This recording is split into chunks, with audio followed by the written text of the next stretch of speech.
welcome back. Ground Zero Salem with Pat once more. Everybody enjoying your social distancing?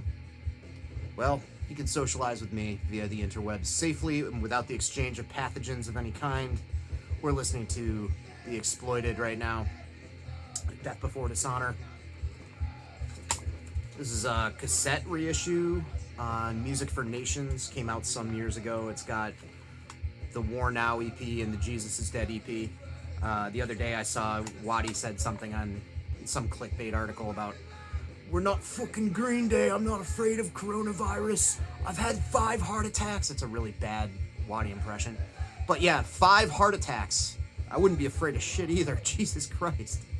Waddy being Waddy. But yeah, I was inspired to throw on some Exploited. And this is probably like one of my least familiar Exploited full lengths, Death Before Dishonor.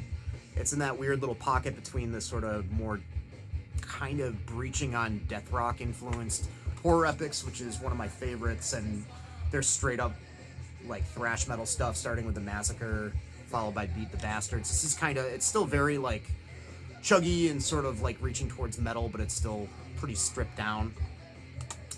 Great album nonetheless. I also own it on vinyl. So let's not worry about what's going on in the outside world. We're safe here in this basement. Let's talk about some metal. Let's talk about some metal of death and some hardcore. Picked up a bunch of reissues lately. I always dig in, trying to sink my hands in the soil of reissues and oddities and obscurities of early 90s death metal that I haven't heard. Simultaneously and somewhat bleeding over, I'm exploring a lot of the late 90s brutal death metal that I'd given a wide berth in my more foolish younger years. And this is an amalgamation of those pursuits as well as some hardcore stuff. First up, so usual kind of thing, whenever Matt Calvert posts that Dark Descent is having a sale, I immediately think of Dark Symphonies / The Crypt, Uncle Ted, all the awesome stuff he's reissued. I'll usually go through and see if there's something that piques my interest. I also look for Vic Records stuff. It's been something I've been doing for a while, just kind of searching through random distros from stuff from key labels, reissuing obscurities from the 90s. So I came across this, Monastyr. This is a Polish death metal band. They're only proper full length from, I think, 92, called Never Dreaming. There's some demos tacked on the end there, like you do. And vocally, this is very brutal for its time, 90s death metal. Pretty guttural stuff for the era. Pretty like chunky, kind of thrashy music style. Pretty catchy, some really good kind of melodic solos, kind of haunting solos here and there. Recommended. Apparently these guys reformed recently. At least one or maybe 2 of the members relocated to the UK in 2012, and they got the band back together. So check them out if you're in the UK and they're playing.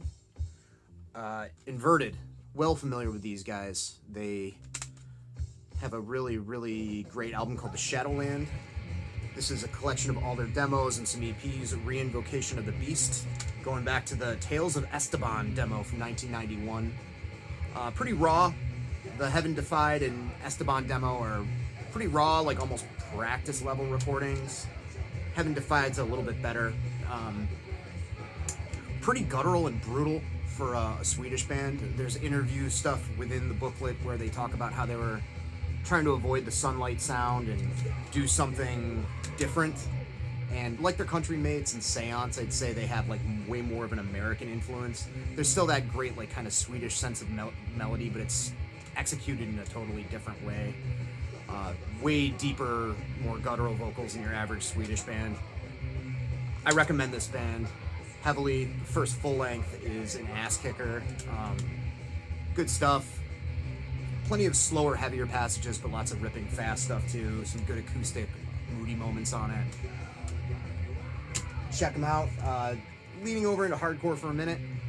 I got the Warthog discography here. This is all 4 of their 7 inches, I believe. More than that. 4 7-inches, a demo tape, and a promo tape. So, band from New York City that's been around for a while now. Maybe almost 10 years at this point. Going back to 2012, first demo on Iron Lung, it looks like. Lung Records. Not sure if it's of the iron variety, but Lung, it says. Warthog are awesome. I am kind of a newcomer, which is embarrassing because I've been hearing about them for, I don't know, as long as they've been around. Just haven't gotten around to checking them out. They do employ that kind of like D-beat, sort of blown out kind of quality of a lot of like newer American bands kind of worshiping 80s hardcore from Scandinavia and Europe, kind of going for the sort of reverbed out vocals, but they don't lean on that. It's dialed back enough where the music really shines. They have a strong like kind of Poison idea and Motorhead sort of bent, like a lot of good 70s hard rock kind of leanings here and there where they go off on little tangents. It almost reminds me of a more gnarly, sort of dischargey, fast nod to like what Annihilation Time was doing in the beginning, if you're familiar with them. Very, very good shit. The vocals are way more American sounding and American inspired than a lot of other bands of their ilk. Kind of almost remind me of Youth of Today vocals, of Ray Capo vocals a little bit in a weird way. Or Sean from Cold Sweat, if you're familiar with that band, kind of nasally and snide, and it's not that kind of Discharge school of repeating the same lines over and over again. There's a greater volume of lyrics that talk about stuff in depth a bit more. Really good shit. This was a classic for the brutal stuff that I knew was a must-have, that was aware of these guys when they were around, but just wasn't interested because I was into hardcore. But I remember them playing like the early MDFs and stuff. Brodequin, Instruments of Torture, Southern American band, I think they're from South Carolina. I'll correct that if I'm wrong. But this is their first full length. Unlike a lot of brutal bands, they had sort of like an original take on things throughout their history. They had a lyrical theme of medieval torture, obviously. Continued throughout. They were way more speed and sort of blast based than a lot of other bands. There was a lot of just non-stop hammering, blasting, sort of a tuned up snare, but not into that like ping territory yet. Kind of dominating the blasts on the snare really come through. Great riffs though. That's what kind of makes this stand out from a lot of other bands. There's a lot of catchiness, a lot of groove in the riffs, laced over all the speed. Great band. Dehumanized, Prophecies Foretold is next.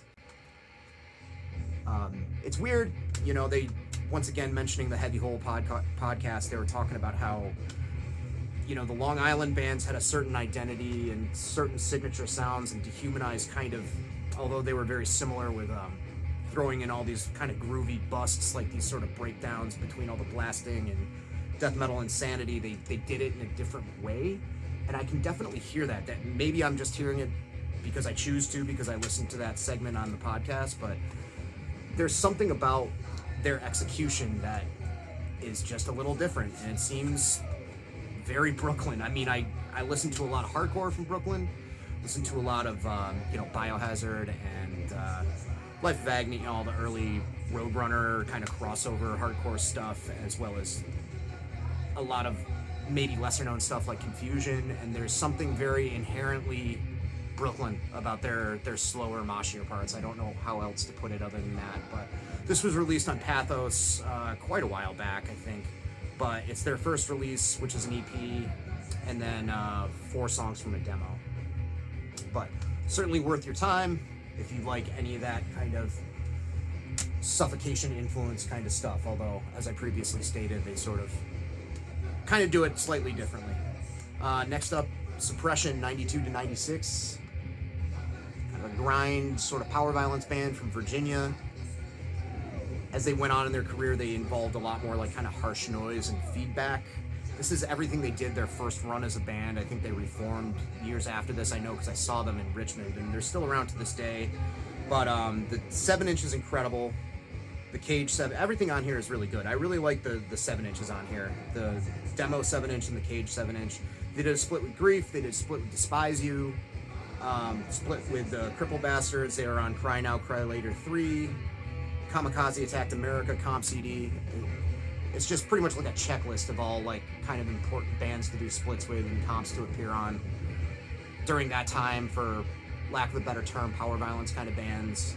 I think they were one of the few bands that were starting to like pop up outside of Southern California, and as well as like Long Island and Staten Island kind of bands like Black Army Jacket that were experimenting with this sort of like kind of like grind, but more of a hardcore kind of root to it sort of thing. You can call it power violence, call it whatever you want. I will say that those couple of 7 inches are a little bit more like deathy, grindy in the vocal department. And then getting into the splits with other bands, they get a little bit more like, you know, harsh noise and a little bit more like kind of hardcore based. But you can definitely hear sort of a straight up traditional grindcore and death metal influence on the very early material, but it's all good. So check them out if you get a chance. This was cheap on Discogs. Talked about Ruin recently, so I won't reiterate too much, but as far as like the newer breed, except they were around in the early 90s, they had a demo in 91 or 92 and then ceased operations up until maybe 5 or 6 years ago. But as far as that sort of like real caveman, dragging, heavy, you know, disgusting sort of modern death metal stuff along the lines of Pissgrave and Fetid and all those other bands, Ruin is the one I like the most. They're my go-to. There's something that just feels a lot more serious about how they're executing it. Something about the way they write songs makes me a little uneasy, and that's what you should be going for if you're writing death metal like this. I think I said I had what I thought was everything by them because I had this on the way and they're 2 full lengths, but there's actually a lot more, a lot of splits and stuff. They're coming out with a split with Thy Feeble Savior soon, and I'm really looking forward to it. They're just fucking great. This is a really cool compilation of their earliest recordings, I think outside of that early 90s demo. And it has an NME cover and a Discharge cover, which just goes to show they know their roots, they know their influences, they know what they're doing. Another reish here, courtesy of the Crypt Dark Symphonies. This is the Bloodstone Demos, Hour of the Gate. It's only 7 songs, I think. Yep. Swedish band. I thought that they shared members with some pretty well-known bands, but actually checked, and they did a few other things, but nothing that I'd heard of.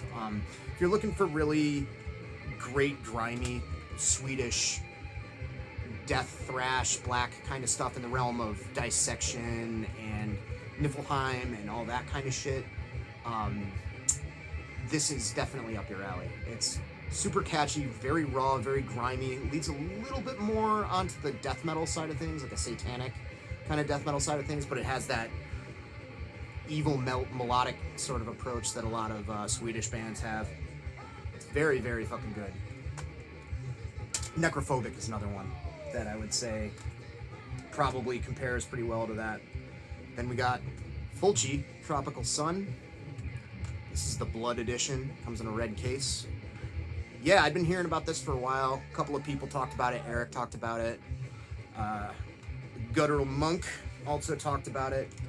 And those are 2 people whose opinions I trust, of course.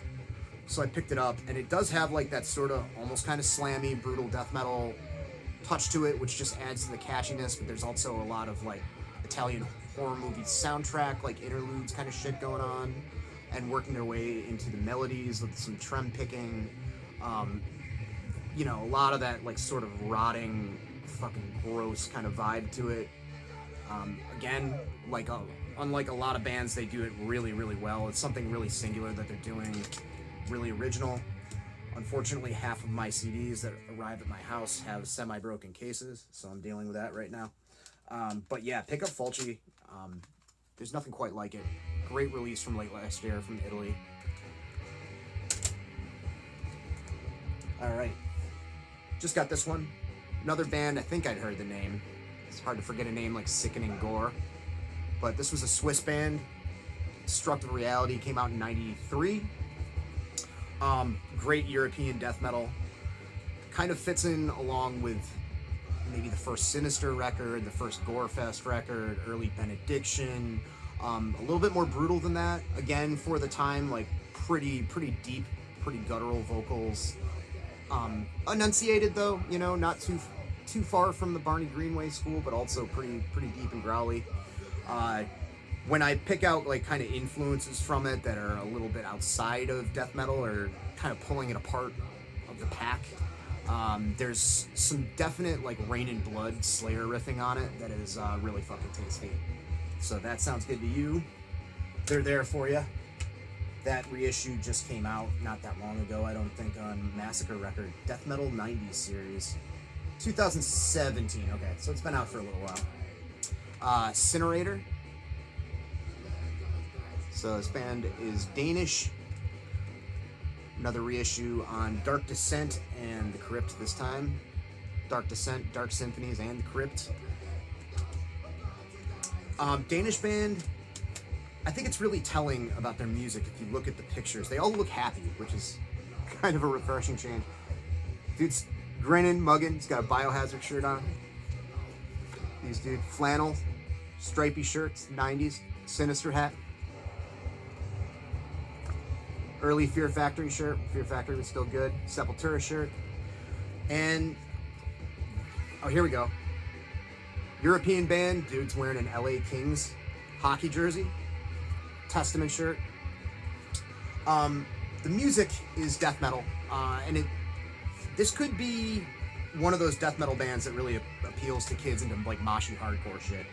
You know, maybe when the camo Obituary hat crowd gets a little tired of Crowbar and Obituary and Bolt Thrower, later Carcass, like maybe they could check out Cinerator and find something. The music has just enough like kind of gristly, openy, chuggy parts, but it's not in a gross way. It's not in that leaning into new metal kind of thing that started happening with some death metal and groove metal and stuff in the late 90s when those kind of melded together and not so great experiments. It almost reminds me of just like a little bit of nasty like 90s victory hardcore, just in touches, like good examples of it, namely like Integrity or something like that, or maybe some of the slow parts are a little on the Destroy the Machines side or something like that, but it is very much death metal in root. Lyrically death metal, vocally very death metal. It just it's got like catchy kind of moshy elements to it, and you know, if you know me, if you know my channel, if you know my taste, that is 100% in my wheelhouse. Centuries of Silence is the name of the release. 2 discs, by the way. Centuries of Silence from 1998 on the first one, and CD2 has a demo from 94 and 96 respectively. 94 demos like way more like kind of straight up 90s kind of death metal shit. Band that I'm just getting into, even though I've heard the name since I was like 14, Broken Hope. This is The Bowels of Repugnance, the sophomore record from these Chicago dudes. It's interesting because I mean they're very brutal for their time, you know, very guttural, you know, swampy, but, you know, technically adept. I think they were one of the first death metal bands to record everything digitally. Sickening Gore, I think, was one of the first death metal records, if not the first, to be completely digitally recorded. Watched a documentary recently on them. This is a little bit more focused, a little bit more extreme, a little bit faster, but, I mean, like any death metal band that was pushing the envelope at the time, like Cryptopsy or Suffocation, they were too in terms of brutality of extremity, stark contrast between slower, heavier parts and blast beats, etc. But they have their own regional flavor. They just do. They don't sound like Suffocation. They don't sound like Cryptopsy. You know, I guess that's common knowledge if you've been listening to them for 30 years, but I haven't. They're new to me. It's interesting for me to discover this stuff and discover these sort of regional flavors. In a lot of ways, it not their songwriting style, but just the denseness of it kind of reminds me of Gutted, but Gutted was way more mid-paced, you know. I don't know. Anyway, Broken Hope, great record. I just picked up Sickening Gore as well on vinyl, so I'll be talking about that whenever I do a vinyl update. Mortal Decay, Forensic. This is the second full length. The return of their vocalist John, who is on all the demos. I kind of skipped that first album, like I was talking about, because it had like pornographic in the name and like a duct taped over her mouth like stripper on the cover. It just kind of caused an eye roll from me. You know, that kind of shit is just not my thing. However, several people recommended this to me. I guess it was a little bit of a return to form, and it is an excellent combination of like the flavors of the most extreme brutal death metal at the time, with kind of the tuned up snare and the blasting and everything, with some really quality like moody like Carcass and Morbid Angel, like 90s sort of vibes. I guess this was written and like in the can even like in the late 90s or early 2000s, but didn't come out till 2003, according to an interview I just listened to. So it took a while for it to be put out for whatever reason. It didn't come out till, like I said, 2003. It came out on Unique Leader, Forensic, you know, obvious nod to Autopsy there on the cover with the doctors looking over. Yeah, great stuff. The vocals, I mean, you know, John had this great, like, sort of demolic kind of croaky sort of thing going on. And he utilizes that in this as well as he did on the demos, but there's, like, some high shrieks. There's some, like, kind of more standard fare kind of death metal vocals on it, which I really like. So that's good. Then we got Exoto. This is another demos compilation, and then you die in 5th season. This is raspy, extreme thrash from Belgium. 2 demos. Not too shabby sounding for early 90s demos, really. Sound really good. The first one is, you know, pretty comparable to any early 90s kind of thrashy death metal stuff, Roadrunner type shit, Malevolent Creation or Sepultura or Pestilence. The second one starts involving some kind of more moody sort of flair with acoustic guitars and some other nuances that almost bring to mind a little bit of a kind of a Peaceville sort of thing, but still retain that kind of thrashiness. Pretty good, worth a poke. Then I got a couple of CDs by Abominog. This was a DC band that I was previously unaware of. Discovered them because there was a documentary about the DC scene, and they were the only band I hadn't heard of from that preview that I watched. So this is Manifesting Void, which I guess was a unreleased demo, pretty much like a full-length album almost, 8 tracks anyway. And then Dark Museum. These guys were close with King Fowley back in the day. He put out their first 7-inch, which I also found on Amazon very cheap somehow. And honestly, this is no bullshit, no hyperbole. This sounds like no other death metal band that I've listened to. You know, you can pick up all kinds of stuff. Pick up the first Autopsy. Well, it kind of sounds like Scream Bloody Gore because of shared members. You know, you can pick up, the first Cannibal Corpse, and, you know, it's got this thrash influence or whatever. And Suffocation, blah, blah, blah. This really almost sounds like it comes out of fucking nowhere. It's really weird. It has sort of a punk energy to it, but it's not crust. It's very, very fucking immediate and angry and just confrontational. I don't know exactly how to explain it. I don't know what sort of influences brought this together, these 2 records, but I'll post a link. You really have to just pull it up and hear it for yourself. You know, the vocals are growly and stuff like that, and the music's fast, but words are obviously failing me right now. There's something about the drumming that's like loose and frenetic, but kind of everything's on time regardless, and dude's hitting really hard. It's just an ass ripper, man. You just gotta check it out. Died Choking 3. Philly grindcore band. This came out on Self-Made God. 2016. Great fucking grind. 3-piece band. A little bit more towards the hardcore side of grind, I'd say. You know, but enough of a metal influence as far as technicality goes. Some very good songwriting. Say a lot within those very, very short songs within the grindcore template. Great shit. Pericato Hookah Hyoti. Finnish hardcore band on Svart. Got this as part of that sale I mentioned a couple of updates back. Just so raw, so fast. We got 38 songs in like around a half an hour. Lyrics all in Finnish. And something about this kind of Finnish hardcore stuff where it feels like it's not on time. It feels like it's, you know, off or not being played right. You know, I think Radus, the kings of this stuff, you know, beginners of this sort of scene are a good example of that, but there's something underlying it that all kind of holds it together regardless. It's just so fucking frantic. I need to check out more of this shit. Listen to that Finnish hardcore compilation that Eric made. Listen to that podcast yet again. Get myself schooled. Next up, Exhumation, Seas of Eternal Silence. Out of all the reissues that I picked up from that Dark Descent sale, all the Vic slash the Crypt stuff that I picked up, this is probably my favorite pickup.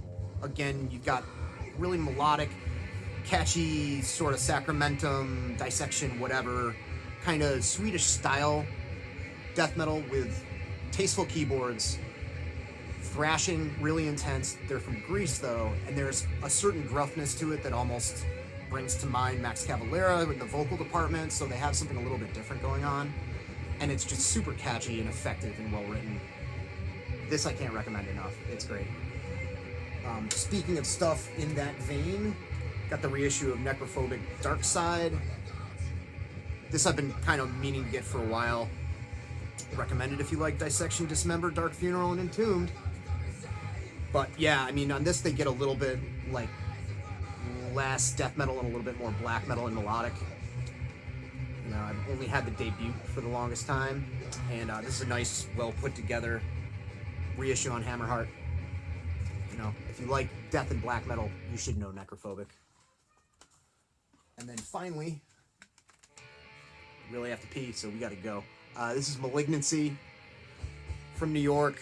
This is a compilation of all the demos. Ignorance is Bliss. Great name for a demo compilation from this band. So, like I said, Malignancy, talked about him recently. Interuterine cannibalism, you know, deceptively, like, technical, very, very fast, kind of first Carcass record, you know, fellow New Yorker inspired, being, you know, the Asians and all that, but just relentless, fucking brutal death metal. All right, I'm gonna get out of here. My teeth are floating.